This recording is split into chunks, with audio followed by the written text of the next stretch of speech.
আজকে আমাদের কাঁধে, আমরা যারা শিক্ষক বা আমরা যারা আমাদের বন্ধু, আমাদের কাঁধে আজকে এই শত শত নিহত তরুণ তরুণীর লাশ। এই হত্যাকাণ্ড অত্যন্ত পরিকল্পিতভাবে সংঘটিত হয়েছে, যাকে ইতিহাসে জুলাই হত্যাকাণ্ড নামে অভিহিত করা হবে ভবিষ্যতে। এই হত্যাকাণ্ড কিভাবে সূত্রপাত হয়েছে, কিভাবে সংঘটিত হয়েছে, সে বিষয়ে বিস্তারিত আলোচনা করেছেন আমাদের যে আজকে যে বিজ্ঞ আলোচকবৃন্দ। সে বিষয়ে আমি আমার মনে হয় আর কোনো কথা বলার প্রয়োজন আছে বলে মনে করি না। কিন্তু যেটি আমি বলতে চাই, যে কথা আজকে উঠেছে যে হত্যাকাণ্ডের বিচার, কে বিচার করবে, কার কাছে বিচার চাইব? একজন বন্ধু বলেছেন যে হত্যাকারীর কাছে হত্যাকাণ্ডের বিচার হয়। আমাদের বন্ধু কাজল বলেছেন, আইনি ব্যাখ্যা দিয়েছেন যে তদন্ত কমিশন হয়েছে। কিসের তদন্ত কমিশন? কার তদন্ত কমিশন? বিএনপি তদন্ত কমিশন। এই কমিশনের কাছে আপনি কি আশা করতে পারেন? সব এগুলাতে আমরা বিশ্বাস করি না।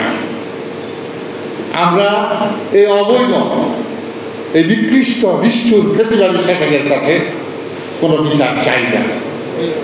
বিচার করবে জনগণ। জনগণ আজকে জেগে উঠেছে।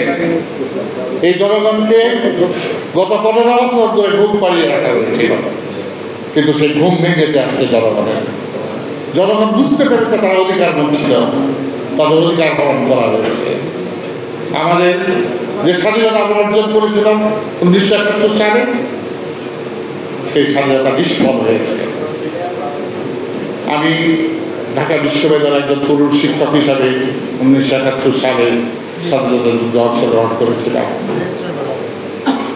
তারও আগে 1969 সালের যে গণ-অভ্যুত্থান, সেখানেও আমি তখন তরুণ শিক্ষক ঢাকা বিশ্ববিদ্যালয়ে আমি সেখানে অংশগ্রহণ করেছিলাম। 62 শিক্ষা আন্দোলনের সময় আমি ছাত্র ছিলাম, তাতেও আমার সামান্য অংশগ্রহণ ছিল। 52 ভাষা আন্দোলনের সময় আমি স্কুলের ছাত্র, তাতেও আমি অংশগ্রহণ করেছিলাম। আমাদের বন্ধু এখানে বলেছেন যে কোনো আন্দোলনে, আপনার সেই 1952 ভাষা আন্দোলন থেকে শুরু করে এই কোনো আন্দোলনে আপনার এত রক্তপাত হয়নি, এত তরুণ নিহত হয়নি।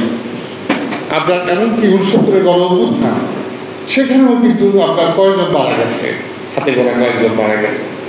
69-এর গণ-অভ্যুত্থানে আমার এখনও আমার চোখের উপর ভাসে সে মৌলানা হোসেনী সেই বক্তৃতা শেষে যখন আমরা পল্টন থেকে বেরিয়ে আসতাম, সে তখনকার জিন্দা বেরিয়ে আপনার সে বিক্ষুব্ধ জনতা আগুন ধরিয়ে দিল।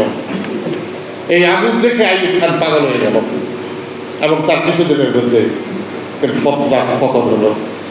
তো ইতিহাস সাক্ষী দেয় যে কোনো স্বৈরাচার, কোনো স্বৈরশাসক পৃথিবীতে এইভাবে নির্যাতন করে টিকে থাকতে পারে নাই। হিটলার 1942 সালে বলেছিলেন, the third Reich will rule the world for 1000 years। অর্থাৎ সেই নাজি জার্মানি সে 1000 বছর রাজত্ব করবে। এই কথা বলার মাত্র 3 বছরের মধ্যে তার পতন হলো, তিনি আত্মহত্যা করলেন এবং নাজি জার্মানির পতন হলো এবং দ্বিতীয় বিশ্বযুদ্ধের অবসান হলো। তো এইভাবে ইতিহাস আরও প্রমাণ করে। সেই ফরাসি বিপ্লবের কথা যদি বলি, সে জাজেক রুশো বলেছিলেন তার বিখ্যাত গ্রন্থ দি সোশ্যাল কন্ট্রাক্ট, তার প্রথম লাইন বইয়ে যে man is born free but everywhere is in chain. মানুষ স্বাধীনভাবে জন্মগ্রহণ করে, কিন্তু সর্বত্র সে শৃঙ্খলিত। আমাদের দেশের মানুষকে শৃঙ্খলিত করা হয়েছে গত 15 বছরে। আমাদের শিকল দিয়ে বেড়ে ফেলেছে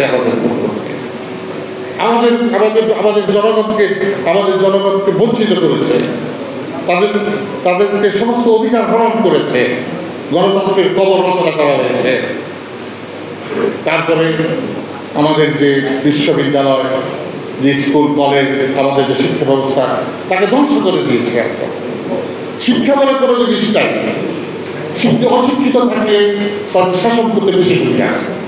তাই এই জাতিকে অশিক্ষিত অর্ধশিক্ষিত করার পরিকল্পনা গ্রহণ করা হয়েছে।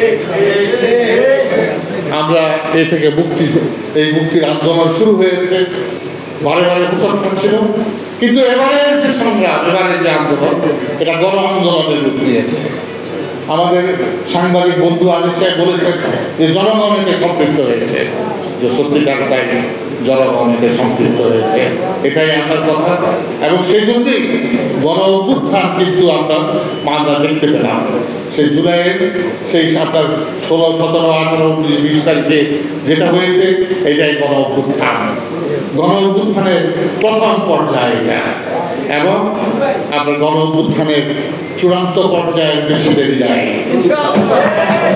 এবং এই চূড়ান্ত গণ অভ্যুত্থানের মধ্য দিয়ে এই জাতির মুক্তি হবে, স্বৈরশাসনের পতন হবে, এবং বাংলাদেশের ইতিহাসে এক নূতন যুগের সৃষ্টি হবে, এক পরিবর্তনের এক নবযুগের সৃষ্টি হবে। আমরা তার অপেক্ষায় রইলাম। বন্ধুগণ,